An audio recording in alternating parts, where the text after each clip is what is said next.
It was just last video where we talk about video games and its apparent link to violence. I've grown seriously tired of it to the point where I just want to stop talking about them. We're constantly beating a dead horse and it can only be more dead if we incinerate it with a flamethrower. But then I stumbled upon this article. This is the complete opposite side of the depressing discussion of guns and video games. Last video was just sad and depressing. This one hopefully might cheer you up because it did for me. I didn't come out of this video with the desire to kill myself. It's just good old laugh and fun.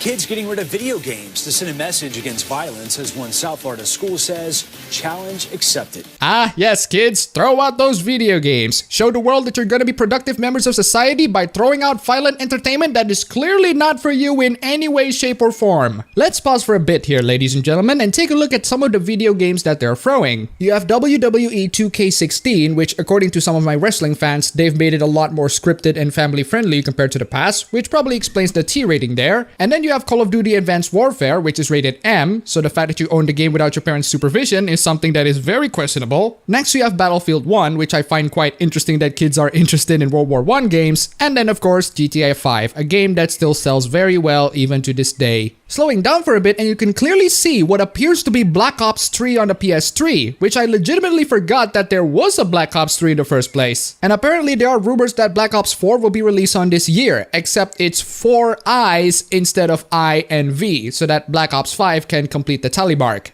It just looks so goddamn stupid. And finally, you have the first Titanfall on Xbox One, a game that everyone thought was Xbox exclusive at first before it's actually revealed that it's also on Windows. With the exception of GTA 5, which I thought was pretty good, the rest of these games are mainstream tripes. So I'm not sure if I should be outraged at the fact that these kids don't have good parents that can tell them the difference between fiction and real life, or tearful that they're throwing garbage games where they truly belong. Also, notice how all of these games are physical copies in consoles, because you can't exactly throw Steam games on the bin except if you count deleting them, which isn't as satisfactory as tearing the Blu-ray disc into pieces like what the kids do here. All of that plus parents who cannot distinguish between fiction and real life, and you're in for a really crappy day. We haven't even started this news piece and we're already dealing with intellectual masterclasses. Although to be fair, they're still kids and their parents don't really know any better about video games, but it's not too late being a smart consumer, kids. Let me teach you how to do it.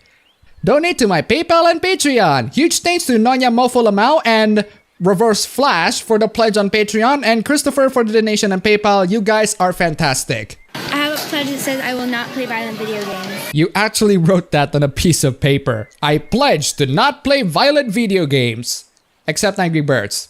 Actually, Android games in general. No physical copies and many other features that your parents won't find out because all of the games are on your phone and you can bring it anywhere. Sure, PC games have their own portability with laptops, but if you have a PC that your family share, they're gonna notice that you've been downloading Hyperdimension Neptunia Rebirth Trilogy and, well, you have a bit of an explaining to do. I genuinely want to come over into the school and ask, have you guys ever heard of digital distribution platforms? If not, then let me show you the way to this beautiful uncharted world. Ladies and gentlemen, welcome to the world of digital distribution platforms. In this world, you can download any games that you want on your platforms and enjoy their unlimited capabilities without even the needs of physical copies being thrown by your parents and discs broken by a bunch of kids way too naive to think for themselves and can easily be manipulated by adults to suit their own agenda. Other than Steam, you have both the PlayStation Store and Xbox One Store, all of which you can access on your computers. If you're too depressed with the lack of Xbox One games, don't worry, Xbox One covers 2 generations of backward compatible video games. So you have the original Xbox games plus a lot of 360 games. Isn't the digital world amazing? We are so glad that our parents are too tech illiterate to even figure any of this out, including where we hide our trap porns. Whoa. Zoom in for a bit there. That's Just Cause 3. You do not dump Just Cause 3. You do not put that on the same level as Battlefield freaking Hardline. Also, what did that kid say? Violent video games are bad. No, they're not, kid. How can you keep playing them for hours and still be able to be a functional member of society? If I follow your logic here, visual novels will make me get hot chicks. And since most of them are digitally distributed anyway, you'd be pretty safe from the anti-physical copy squad. Pick up away, you future playboys and sexual harassers. We wanted to make a change after the shooting, so we decided to get a bunch of people together and a group of people together to to throw away all the games. Well, if at least 90% of games being thrown there are variations of Call of Duty, Battlefield, or other generic first-person shooters, I would be 100% on board. You are making great changes here, kids. Don't let the future generation play such awful blatant tripes and go play Hyperdimension Neptunia instead. Hey, at least cute girls eating pancakes are much better than overly serious growly men being overly serious and growly. Because all these games they have blood in them. They're about shooting and killing, and it's not positive. Well, kid, playing video games in general doesn't send a positive message. You don't want to end up be like me, a lazy person who has no clear future and terrible college scores. There aren't going to be developers that will develop games for you to learn school materials, kid. Even Assassin's Creed Origins are going to throw away historical accuracy for the sake of making the game to be not offensive to feminists. I mean, come on, Ubisoft, at least have the decency to be authentic. Like Kingdom Come Deliverance. The point is, you can't play games and make something productive out of it, unless you want to be a YouTuber or a Let's Player, which, as I explored in my last video, at this moment, being a Let's Player or being a YouTuber in general has about as great chance of a success as telling CNN to not spread fake news. I'm not even allowed to play gun games.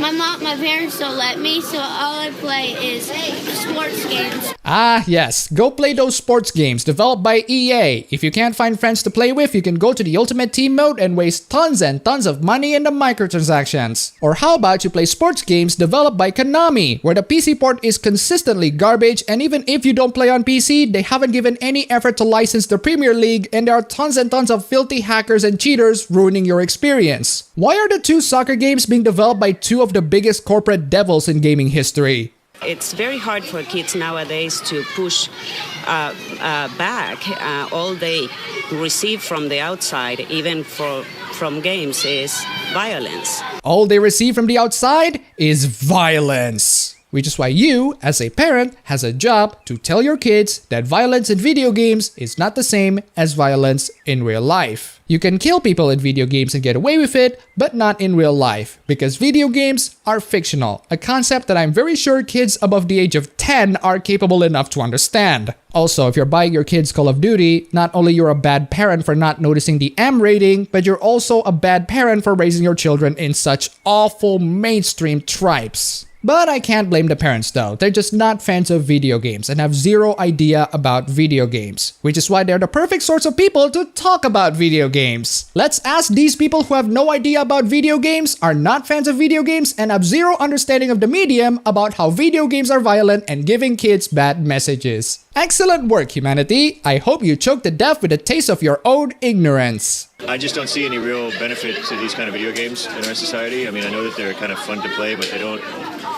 really serve any purpose other than that, and it seems like they do have potentially pretty detrimental effects on our kids. Video games are fun, but it serves nothing more beyond that. Absolutely. It serves nothing more beyond pure, unadulterated fun. Are you implying that video games should be more than just that? Are we going to go back to that argument again? Well, of course not, because he also said that there are potential harmful and negative effects on the kids. Well, the statistics of youth violence and the correlation between that to the video game sales absolutely disagree with you, sir. I think you should do some research for what's best for your kids, and Call of Duty is certainly not that. Do mismatch better. Arfi Lucero is head of the school. She sees the campaign as a small step toward bigger things. Throwing garbage video games into a garbage bin is a campaign that might lead into bigger things, like kids finally figuring out that Call of Duty games are garbage and move on to eventually buy better games. And since we're talking about physical copies, it's only a matter of time before a lot of these kids join the PC master race, or at least figuring out how to get to the digital stores in their respective gaming platforms. These are the students that are going to become the leaders of tomorrow, and developing that healthy growth mindset, a mindset that will come back and contribute positively to this community and beyond, becomes a responsibility for every single one of us. And one of those great contributions is dumping garbage mainstream tripes so that people can move on from those things and start buying actually good games. The seeds of positivity are already... Call of Duty 2? Why do you have to dump the few decent Call of Duty games? Oh well, I guess some sacrifices are necessary to put these students into maturity and finally join the digital age. Also, Pac-Man? Of all the games that need to be put in the same bin as these tripes. We can be the generation to change, like to stop violence, to just not let this happen again. I am looking at the video game sales chart, my friend, and the sales chart absolutely disagree with you. What Cushman always taught me, to always have a happy attitude and always be on the correct path to be a good student. Well, if one of those ways to become a good student is to not play garbage mainstream tripes, I think that is indeed a path to become a good student. A good student who will procrastinate by playing other better games, but a good student nonetheless. And that's unfortunately the end of the video. Wow, that video is pretty fun. I think the article can give us more details, so let's get into it. I think it's important because if you play violent video games, you're gonna have a really bad mindset and you won't be able to focus on your schoolwork. And that's important so you can get into a good college, said 8th grader Ella Sulkin. That is actually a very good advice. I am totally 100% on board if this is the mindset, but I think you should extend violent video games to video games in general, because none of these games are capable of making you to focus on your schoolwork and get you into a good college. I'm in college right now, and the one thing that shoves a giant cactus up my ass is my college grades, my absolute laziness, and Legend of Heroes Trails of Cold Steel. There's nothing else on the news article, but there is, however, a blog post from the school themselves. Here's a really interesting twist. It turns out that a lot of these things are suggested by the City of Miami Police Department. That's right, it was the police department who had this idea, and apparently with their research, they found out that there are similar characteristics on an active shooter profile. The first one being engagement in violent video games, and the second one being emotional disconnect. For some stupid reason, the police officers decided to focus on the first one because, you know, humanity's biggest threat is its own ignorance. The school recognized that there are critics to this really dumb video game equivalent of Fahrenheit 451, but they just dismissed it. It reminds me so much of the interactions between Sheriff Ozzy and Mombot. Mombot showed the video where he said that the cause of the shootings is because the glorification of violence in the media. Because you started glorifying cultures of violence. You glorified the gang culture. You glorified games that actually give you points for raping and killing people. She then went on to cite a bunch of sources that disprove his claims, but then he blocked her and claimed that she's a troll who refuses to listen to other data. To which she responded, "What data?" I second that, not only to you, Sheriff, but also to the Miami police. I think the data that they're referring to here is the fact that a lot of school shooters just so happen to play violent video games. Well, officer, they also breathe oxygen. Should we ban people from breathing too? The school then went on to promote this idea of love, tolerance, and compassion, which sounded so utterly dumb, childish, and immature. Love, tolerance, and compassion. This isn't a freaking kindergarten, guys. These kids are at middle school. Give them some credit. I've seen ghetto middle schools in my country that treat their students more maturely than this. Also, love and compassion to kids, but not to those people who play video games, not to the kids who play games for fun, not to the innocent gamers around the world who just want to have fun, not to the brain cells of those who have to witness this utter stupidity. Also, remember my suggestions on checking digital distribution platforms? Well, they still don't know that they exist, but they do know that the internet exists. There's a section called One More Parent Pledge, which is just the school telling the parents to be more responsible. I have no problem with most of these suggestions, but you could literally remove violent entertainment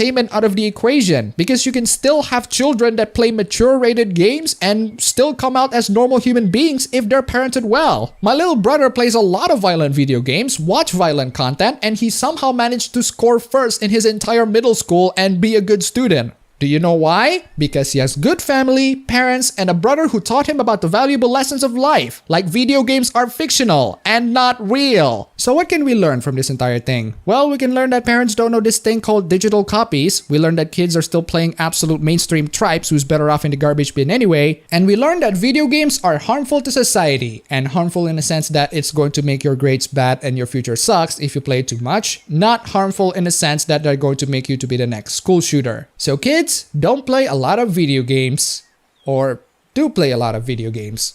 Hey, it's not my future that's going to be ruined. I would love to see those Call of Duty kids cry to their parents. Mom, I played too much Call of Duty and my exam scores are terrible. How can I get into a good school? How can I be successful in life?